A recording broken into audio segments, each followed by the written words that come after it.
Joining us now is Democratic Senator Sheldon Whitehouse of Rhode Island. He's a member of the Judiciary Committee, the Finance Committee, and the Budget Committees in the Senate. And Senator, let's begin where Senator Van Hollen left off.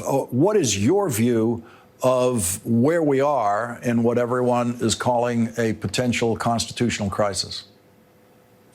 Well, I think President Trump is giving the Supreme Court pause to consider the monster that they have created by inventing presidential immunity and allowing unlimited dark money into our politics and messing around with the Voting Rights Act and all of that.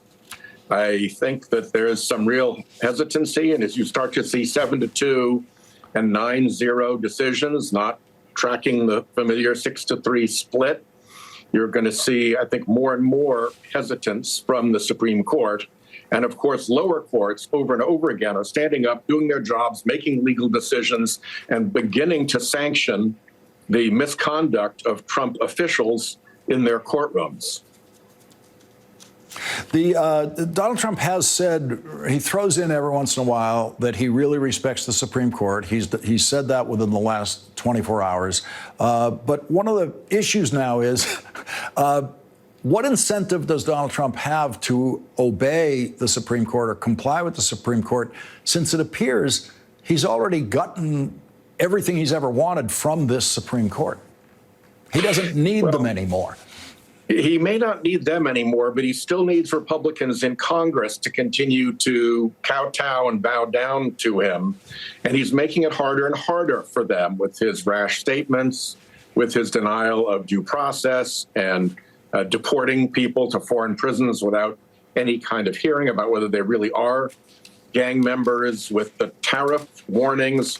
The tariffs kind of lit a fuse under the American economy that is going to be going off in September when moms are going to the store to buy school supplies for their kids and see either way high prices or empty shelves. And people are looking forward to it. They can see this. This is predictable stuff.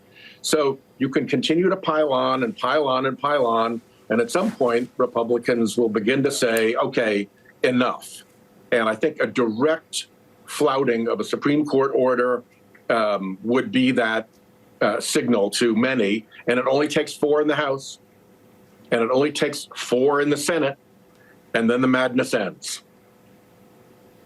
Senator, you're a member of the Senate Finance Committee, which the Constitution grants Congress exclusively control over tariffs. The Finance Committee has been in the tariff business since it was born, one of the earliest committees in the Senate. And so I'm wondering, among other things, are Rhode Island car buyers hearing the same ads that I'm hearing on radio and TV about come in and beat the get the pre-tariff price? Are they understanding what that means? I think people in Rhode Island are seeing a buying surge, and it's not difficult to understand that chaos and cost increases and corruption are not good for markets and are not good for the economy.